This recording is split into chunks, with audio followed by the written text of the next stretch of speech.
Bonjour, c'est Hans David, je suis coach sportif et bienvenue dans ce podcast. Si tu as besoin d'un coaching ou d'une programmation, je te laisse cliquer sur le lien en description, tu y trouveras toutes les informations. Ce podcast est consacré à la reconstruction de l'être humain moderne. Notre cerveau s'est tellement développé que nous en avons perdu notre instinct animal. En parallèle, le confort, la distraction et le plaisir instantané ont corrompu notre quotidien par leur facilité d'accès. Ce podcast croise différentes disciplines pour comprendre le monde et retrouver notre volonté de puissance. Je te souhaite une bonne écoute. Salut et bienvenue dans cet épisode. Aujourd'hui, on va parler d'énergie et de dopamine. Donc en fait, on va essayer de comprendre les mécanismes de fonctionnement de l'énergie et comment la maximiser pour en avoir plus au quotidien. On va aussi parler des dérèglements qui peuvent intervenir lorsque votre énergie circule mal. Et en fait, la première chose qu'on va faire, c'est de définir qu'est-ce qu'un individu qui aurait beaucoup d'énergie, vs qu'est-ce qu'un individu qui n'en aurait pas beaucoup. Donc souvent quand on parle de quelqu'un qui a beaucoup d'énergie, en fait on l'associe à une personne qui serait prêt à se battre et à s'investir pleinement pour ce qu'il veut être et avoir. Alors qu'en fait qu'un individu qui n'aurait pas beaucoup d'énergie, ce serait quelqu'un qui serait beaucoup plus flegmatique, qui n'aurait pas beaucoup de rêves, pas beaucoup d'ambition, et qui aurait du mal à se mettre en action pour réaliser ce qu'il désire. En fait, c'est quelqu'un qui serait beaucoup plus passif et qui se laisserait un peu porter par la vie. Donc en fait, c'est des courants de pensée qui sont un peu opposés. Il y en a un qui a une mentalité combative et qui croit pas en une force supérieure et qui dit mon avenir est entre mes mains, le destin n'existe pas, seul le travail compte, je me bats pour ce que je veux. Et le deuxième, lui, il croit plutôt en une force supérieure et il pense que son destin est déjà tracé et il se laisse un peu porter par la vie, par les opportunités et les personnes qu'il rencontre. Personnellement, je pense que le destin existe, mais il doit se provoquer par notre action. En fait, il n'y a rien qui va tomber du ciel gratuitement et c'est par notre action que nous trouverons des belles opportunités sur le chemin, mais ça sert à rien de forcer comme un dingue si les signes de la vie vont à l'encontre de nos efforts. C'est souvent qu'on n'est pas sur le bon chemin. Donc ça, c'est une question philosophique qui est propre à chacun pour savoir s'il croit en une force supérieure ou non.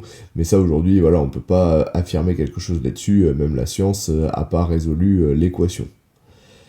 Donc, concrètement, l'énergie, en fait, c'est ta capacité à te projeter et à vouloir quelque chose et à agir pour produire un résultat. Donc en fait, ce qu'il faut comprendre, c'est que ton énergie, elle est directement liée au mouvement. Et c'est le mouvement qui va permettre que ton énergie circule correctement dans ton corps. En gros, s'il n'y a pas de mouvement, l'énergie elle circule pas. Et une énergie qui circule pas, ça peut mener à différents troubles et problèmes de santé, qu'ils soient physiques, psychologiques ou hormonaux. Et tu auras beau avoir la diète et l'entraînement parfait, si ton énergie elle ne circule pas, en fait tu auras du mal à suivre ton plan et tu n'auras pas les résultats voulus. Donc pour comprendre le mécanisme de fonctionnement de l'énergie, faut retenir que ça fonctionne comme une boucle avec 4 grands piliers. Donc en fait dans cette boucle, notre premier pilier c'est celui du manque. Ensuite vient celui du désir, puis celui du mouvement, c'est le plus important, c'est lui qui va permettre à ton énergie de circuler. Et pour finir, le pilier du résultat qui va fermer la boucle. Donc ça en gros c'est la boucle du vivant, on va l'appeler comme ça. Donc cette boucle, je récapitule, c'est manque, désir, mouvement, résultat. Donc par exemple, si je désire devenir fort, ça, c'est un désir qui va me pousser à faire du renforcement musculaire chaque jour. Et ce désir, il va me permettre d'initier une action qui va me motiver à faire des squats, du développé, coucher, etc. Et le mouvement, en fait, il est toujours initié par un désir. Et le désir, lui, il est souvent initié par un manque ou un besoin. Dans mon cas, moi, par exemple, je désirais devenir fort parce que je me suis toujours senti faible et pas en sécurité. En fait, nos désirs, ils renvoient souvent à quelque chose qu'on n'a pas. Pour ça, en fait, je vous renvoie à la pyramide de Maslow et les besoins fondamentaux. Donc à présent, essaye de te poser la question, pourquoi tu désires ce que tu désires ? Et bien souvent, ça va te renvoyer à un besoin qui soit vital, psychologique, peu importe, ou un besoin de sécurité, d'appartenance, d'estime de soi, d'accomplissement. En gros, pour récapituler, quand tu manques de quelque chose, tu le désires, et quand tu le désires, tu te mets en mouvement. Quand tu agis, la somme de tes actions va te permettre d'obtenir un résultat. Et ce résultat vient combler ce manque. En fait, c'est des mathématiques de base. On a un problème, on désire une solution, on met des actions en place pour résoudre ce problème, et on arrive à une solution qui vient supprimer le problème. Donc, en fait, pour illustrer ce propos, on va prendre l'exemple d'un sans-abri. Donc en fait, cette personne, elle subit les intempéries, la pluie, le froid, etc. Donc en gros, on observe un manque qui est lié à ses besoins physiologiques. Donc à partir de ce manque, cette personne elle va se mettre à désirer une cabane, un abri pour s'abriter des intempéries, et ce désir, en fait, il vient initier une action et un mouvement. Donc en fait, le sans-abri, il va se mettre à réfléchir à comment il pourrait créer un plan pour construire sa cabane, donc peut-être qu'il va aller récupérer des planches, des clous, et puis il va commencer à construire sa cabane. Et en fait, c'est ces actions et ce mouvement qui va permettre à son énergie de circuler dans son corps. Et plus il avance vers cet objectif, plus son énergie va être stimulée. Et la somme de ces actions, donc chaque planche qu'il a fixée les unes avec les autres, en fait ça va permettre de produire un résultat. Et ce résultat, c'est la cabane qui est construite complètement. Donc à partir de ce moment-là, il possède un abri et le manque a disparu. En fait, il a résolu l'équation. Et c'est aussi à ce moment-là en fait, que son énergie elle va s'arrêter de circuler parce que la boucle est bouclée. Donc ce résultat, en fait, il va créer une satisfaction instantanée sur le moment, avant qu'un nouveau manque apparaisse et qu'il se remette en mouvement pour désirer autre chose. Et à partir de là, le cycle recommence. Donc en fait, ce qu'il faut bien comprendre, c'est que pour ton énergie continue de circuler, tu dois toujours te trouver dans cette boucle du désir-mouvement. Car lorsque tu en sors, en fait, ton énergie elle va s'arrêter de circuler, elle va commencer à s'éteindre. Et plus ton énergie diminue, plus il est difficile de se mettre en action. On pourrait croire que lorsqu'on n'a plus d'énergie, que la solution est de nous mettre au repos. Mais en fait, en faisant rien, en fait, notre énergie, elle va faire que diminuer. L'énergie, ça appelle l'énergie. Et bien souvent, peut-être que tu idéalises une sorte de jardin d'Éden dans lequel tout serait parfait et où tu ne manquerais de rien. Et contrairement à ce qu'on imagine, en fait, une vie sans manque, sans désir, sans objectif et sans effort, c'est pas une vie qui va être apaisée, mais c'est une vie qui va tuer ton énergie. Et c'est une vie qui sera affaiblie où tu te retrouveras complètement anesthésié. Parce qu'en fait, un organisme qui ne manque plus de rien, il ne désire plus rien. Et s'il désire plus rien, il se met pas en mouvement et son énergie elle finit par s'éteindre et mourir. Et pour illustrer ce propos, en fait, il y a une expérience qui a été observée scientifiquement. Dans les années 60, il y a un chercheur qui s'appelle John Calhoun, et en fait, il a créé une expérimentation qu'il a appelée l'univers des rats. Et en gros, il a placé des rats dans un environnement absolument parfait. En fait, c'était une sorte de jardin d'Éden pour rats, avec la nourriture illimitée, l'eau à volonté, une température idéale, pas de prédateurs et un nid confortable pour chaque rat. En gros, c'était une sorte de paradis. Donc les rats, ils avaient plus besoin de chercher, plus besoin de lutter, plus besoin de désirer quoi que ce soit, ils avaient tout. Et pourtant, en fait, au bout de quelques temps, tout s'est effondré et la communauté, elle a fini par s'éteindre. En fait, les rats, ils ont sombré dans une forme de repli sur soi, ils devenaient apathiques, isolés, presque autistes socialement, et en gros, c'est ce qu'on pourrait assimiler à une forme de dépression. Et ils ont même arrêté de se reproduire normalement, les mères elles abandonnaient leurs petits, là il y avait des violences, des mutineries, etc. Donc en fait, malgré l'abondance totale, la communauté s'est éteinte. Et pourquoi ? Parce que en fait, le vivant, il n'est pas fait pour le confort. Il est fait pour avoir une tension vers l'avenir, pour le problème à résoudre, pour l'objectif à atteindre. En gros, il faut toujours être à la recherche de quelque chose. Donc en fait, dans un monde d'abondance, où il n'y a plus de manque, il n'y a plus de désir. Et sans désir, il n'y a plus de mouvement, et l'énergie s'éteint. Et on observe un peu la même chose dans nos pays riches et ultra développés. C'est également les pays les plus consommateurs d'antidépresseurs, parce qu'on a tout. Et c'est aussi le cas chez certaines célébrités ultra riches de ce monde. En fait, on pourrait croire qu'ils ont réussi leur vie, car ils peuvent tout avoir, tout obtenir, mais en fait, quand ils peuvent tout avoir, en fait, ils désirent plus rien. Et il y en a beaucoup qui tombent dans la dépression, voire le suicide. Et d'autres, à l'inverse, ils tombent dans des délires toujours plus fous, ils se mettent à désirer des choses toujours plus grandes pour éviter de mourir de l'intérieur. Par exemple, on pourrait prendre Elon Musk qui cherche à coloniser l'univers. On pourrait se dire qu'il est complètement barré, mais en fait, en réalité, il peut tout obtenir dans ce monde. Alors, il se met à désirer des choses qu'il ne peut pas encore avoir. Parce que ce désir de coloniser l'univers, ça va lui permettre de se mettre en mouvement et de mettre des actions en place pour réaliser son rêve. Et même si, dit comme ça, c'est dingue et c'est digne de la science-fiction, au moins il est dans la boucle du désir-mouvement et son énergie vitale, en fait, elle continue de circuler.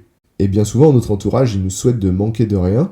Moi, en fait, je vais plutôt te souhaiter de manquer de quelque chose pour que tu continues d'être dans la boucle et que ton énergie continue à circuler de l'intérieur. Donc en fait, cette dynamique désir, mouvement, résultat, en fait, elle est soutenue par le système dopaminergique. Et bien souvent, quand on parle de la dopamine, on parle de la molécule du plaisir. Mais en réalité, c'est faux, parce que la dopamine, c'est plutôt une molécule de la quête. En gros, elle agit dans ton cerveau en te faisant projeter que tu seras heureux lorsque tu seras arrivé ici ou lorsque tu auras obtenu cela. En gros, la dopamine, elle transforme une vision que tu as du futur en une force qui te met en mouvement et qui te tire vers l'avant. En gros, elle va chercher à supprimer le décalage entre la réalité et tes projections mentales. Donc en gros, plus ton désir est fort, plus la dopamine est libérée. plus ton énergie augmente, plus tu te mets en mouvement, et plus ton énergie augmente. En fait, c'est un cercle vertueux. Et aujourd'hui, on va nous dire qu'on peut booster notre dopamine à travers une douche froide, le sport ou diverses stimulations, mais ça fonctionne pas, parce que c'est des stimulations qui sont vides de sens. Pour fonctionner et être libérée, la dopamine, elle a besoin d'une projection et d'être dans cette boucle manque, désir, mouvement, résultat. En fait, ce qu'il faut comprendre, c'est que plus tu te mets en mouvement, plus ton énergie monte et plus tu passes à l'action. Puis quand tu atteins ton objectif, le plaisir est bref, la dopamine chute et tu te sens vide. Et pour qu'elle continue d'être libérée, eh bien ton désir, il a besoin qu'il se déplace vers autre chose. Et c'est normal, vois un peu la dopamine comme une boucle sans fin. Tu désires quelque chose, la dopamine monte. Tu agis, tu obtiens, la dopamine chute. Tu désires autre chose. C'est pour ça en fait que l'humain, il est jamais satisfait, il veut toujours plus. Mais ce mécanisme, c'est pas un défaut. C'est comme ça que le monde a évolué depuis l'ère préhistorique, et c'est ce qui a permis de bâtir des civilisations, et le monde d'aujourd'hui avec toutes ces technologies. Mais voilà, en fait, le problème, c'est que ce système, c'est pas qu'il soit bon ou mauvais, c'est qu'aujourd'hui, il est complètement exploité par le marketing.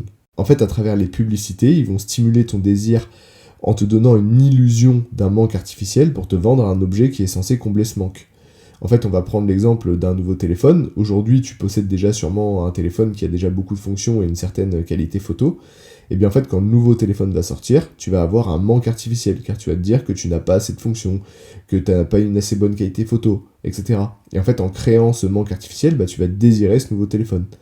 Et ça va libérer de la dopamine qui va te pousser à l'action pour avoir un nouveau téléphone. Et qu'est-ce que ça veut dire, passer à l'action dans le marketing? Ça veut dire acheter et consommer. Et on observe le même processus dans la séduction. Par exemple, quand quelqu'un va te plaire et va répondre à ce que tu manques, eh bien tu vas te mettre à la désirer. Et ce désir, ça va libérer la dopamine et ça va te pousser à l'action pour entamer un processus de séduction. Mais lorsque tu auras réussi à conclure ton affaire, eh bien en fait la dopamine va chuter et tu vas ressentir à nouveau comme un vide intérieur. Et en fait, si tu comprends pas bien le système dopaminergique, eh bien ça peut mener à de la surconsommation, à de l'infidélité, à de l'endettement, etc. En fait, par extension, c'est ce système qui mène à tous les problèmes écologiques d'aujourd'hui et à l'épuisement de toutes les ressources de la Terre. Surtout qu'aujourd'hui, le monde moderne, il privilégie le résultat au chemin. En fait, ce monde du tout de suite, il court-circuite ton système dopaminergique. En fait, les écrans, les réseaux, la pornographie, les fast-foods, tout est conçu pour stimuler ton désir artificiellement et avoir ce que tu veux sans le moindre effort. En gros, tu veux manger quelque chose de gras et sucré, en fait, t'as juste un clic et tu commandes sur Uber Eats. T'as même plus besoin d'aller chasser l'animal ou de t'emmerder à le cuisiner. Tu veux du plaisir, en fait, tu cliques et tu scrolles. En fait, la boucle, elle est plus désir, mouvement, résultat, mais elle est désir, résultat immédiat. Du coup, il n'y a plus de mouvement, en fait, il n'y a plus de tension, il n'y a plus de projection. Donc en gros, le système dopaminergique, il est aussitôt stimulé, aussitôt éteint. Et en fait, quand tu enlèves le mouvement de l'équation, eh bien en fait, tu enlèves aussi l'énergie vitale. Donc à long terme, ça dérégule ton système dopaminergique et ça te fait perdre la valeur de l'effort et les valeurs travail. Et c'est ce qu'on observe aujourd'hui chez la nouvelle génération, qui veut plus comprendre, apprendre, progresser, elle veut le résultat tout de suite, maintenant, sans le moindre effort. Et en fait, quand tu es habitué à avoir tout instantanément et facilement, eh bien ton cerveau il aura du mal à avoir suffisamment de motivation pour produire un effort et obtenir la même satisfaction. Parce que pourquoi faire un effort pour obtenir une certaine dose de plaisir, alors que je peux avoir la même dose de plaisir sans effort? Mais lorsque tu es sur des choses que tu ne peux pas acheter, comme réaliser une perte de poids ou bien monter une entreprise, eh bien en fait tu vas te décourager très vite, car ton cerveau il verra ça comme une montagne insurmontable.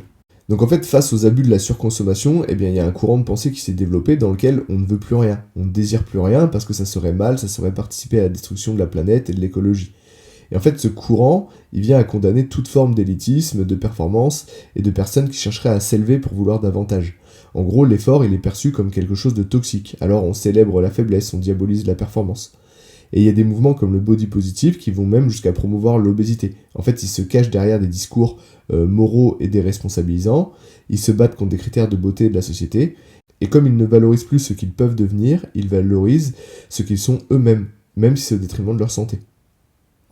Donc en fait, ce courant-là, par son action, il supprime le désir. Et en supprimant le désir, vous supprimez le mouvement et vous supprimez l'énergie. On remarque d'ailleurs chez certains partisans de ce mouvement une certaine forme de dépression et de décadence. En fait, ce mouvement, il refuse également la hiérarchie des valeurs. Pour lui, tout le monde est égaux. Il n'y a plus de beau, plus de moche, il n'y a plus de fort, plus de faible, plus de bête, plus d'intelligent. En fait, tout se vaut. Mais en mettant tout le monde à l'égal, eh bien en fait, on ne désire pas s'élever. On ne cherche pas à devenir plus intelligent, plus fort, plus beau, plus compétent. Et ça va à l'opposé de la philosophie nietzschéenne et de la quête de l'homme supérieur et de la culture des Grecs antiques. Où en fait, l'homme, il devait chercher toute sa vie à s'élever pour se rapprocher d'un dieu. Donc chercher à devenir plus beau, plus musclé, plus intelligent. Et une société qui rejette l'élévation de l'individu et toute volonté de puissance, c'est une société qui est décadente et qui est vouée à l'extinction. Donc tout ça pour dire que le système dopaminergique, il doit continuer de fonctionner, car c'est lui qui va permettre à ton énergie de circuler. Et pour alimenter cette énergie, tu dois te poser la question sur ce que tu veux être et ce que tu veux avoir. Lorsque tu désires avoir quelque chose, pose-toi la question suivante. Est-ce que j'en ai réellement besoin? Est-ce que ça va vraiment combler mon manque? Ou est-ce juste une excitation de mon système dopaminergique provoquée par de la publicité et le marketing? Parce qu'en fait, il faut bien garder en tête que tu ne seras pas plus heureux lorsque tu auras obtenu ce que tu veux être et avoir.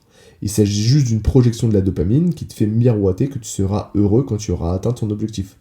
Mais la réalité, c'est qu'une fois que ton objectif est atteint, la dopamine va chuter et tu te sentiras à nouveau vide. Tu seras alors obligé de te reprojeter sur autre chose pour te sentir comblé. Donc garde bien en tête que le chemin est plus important que la finalité. Donc en fait, maintenant, si tu veux retrouver de l'énergie et la motivation, il va falloir te poser la question de ce que tu désires. Et pour savoir ce que tu désires, rappelle-toi, il faut chercher ce que tu manques. Car comment tu veux savoir ce que tu dois faire si tu ne sais pas ce que tu veux être et avoir? Parce qu'en fait, lorsque tu sais de quoi tu manques, tu arriveras à mettre des mots sur ce que tu veux.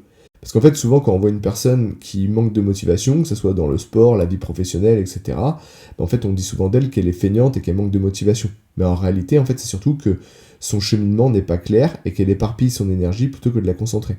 En fait, on peut comparer ça à un marin qui serait perdu au milieu de l'océan.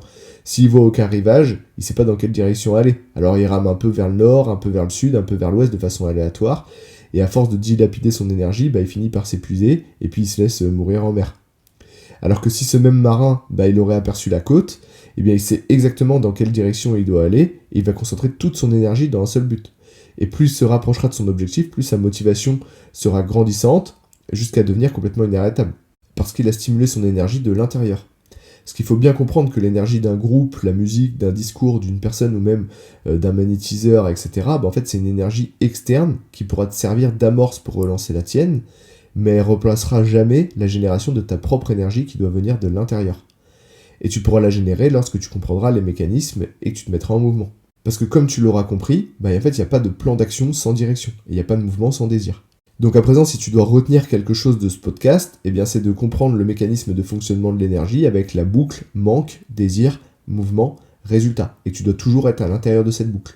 Lorsque tu as bouclé la boucle, tu dois te reprojeter sur autre chose. La deuxième chose, ça va être d'arrêter de te faire avoir par le marketing qui utilise ton système dopaminergique pour te faire consommer des choses que tu n'as pas besoin. Et enfin, la troisième chose qu'il faut absolument arrêter, en fait, ça va être de court-circuiter ton système dopaminergique en supprimant le mouvement de l'équation. Et ça, en fait, ça veut dire arrêter ou au moins diminuer fortement les plaisirs instantanés comme la malbouffe, le porno et le scroll. Parce qu'en fait, si t'as vraiment envie de manger quelque chose de plaisant, fais au moins l'effort d'aller cuisiner. Si t'es en manque de sexe, fais au moins l'effort de sortir et d'aller séduire quelqu'un plutôt que de te masturber sur ton téléphone. Et puis arrête de défiler sur TikTok ou Instagram pour du contenu qui stimule juste ta dopamine mais qui t'apprend rien. Retourne plutôt sur du format long, sur YouTube ou en podcast audio. Parce qu'au moins tu vas vraiment apprendre des choses que juste stimuler ton cerveau et perdre ton temps. C'est pour ça que je voulais faire ce podcast, parce qu'en fait aujourd'hui tout le monde a la flemme. Et il faut que tout soit toujours hyper stimulant pour retenir l'attention. Tellement le système dopaminergique de la population est déréglé, la capacité d'attention sur Instagram et TikTok, c'est 3 secondes. Et moi je t'avoue que parfois ça me saoule de devoir faire des raccourcis énormes sur les réseaux pour que la vidéo buzz. Parce qu'en fait, quand tu produis du contenu, t'es obligé de t'adapter à la demande des auditeurs, qui en fait ont une capacité d'attention d'un enfant de 5 ans. Donc s'il vous plaît, relevez le niveau et faites pas partie de ces gens, sinon l'humanité est finie, quoi. Donc voilà, à présent la prochaine étape, ça va être de faire un exercice. Il va falloir que tu prennes une feuille ou sur ton téléphone, peu importe, et en fait tu vas essayer de faire 2 colonnes. La première, ça va être que tu vas noter ce que tu désires être, et la seconde, ce que tu désires avoir. Et prends plusieurs minutes, voire plusieurs heures pour répondre à cette question. Parce qu'aujourd'hui, tout le monde fonce tête baissée droit dans le mur, mais personne ne se pose vraiment pour construire son plan. Donc en fait, tout le monde dilapide son énergie de façon inutile. Avoir une vision d'ensemble et un plan d'action, c'est hyper important. Donc voilà, une fois que tu auras répondu à ces 2 questions, en fait, tu auras ta carte et ta boussole et la direction dans laquelle tu dois aller. Et tu vas arrêter de dilapider ton énergie inutilement. Donc voilà, à présent, ce podcast est terminé. Merci de m'avoir écouté, n'hésite pas à le liker, à commenter pour me donner ton avis et à le partager autour de toi pour aider un maximum de personnes. Je te souhaite une bonne journée et d'être toujours à la poursuite de quelque chose pour que ton énergie soit toujours en mouvement. Allez, bye.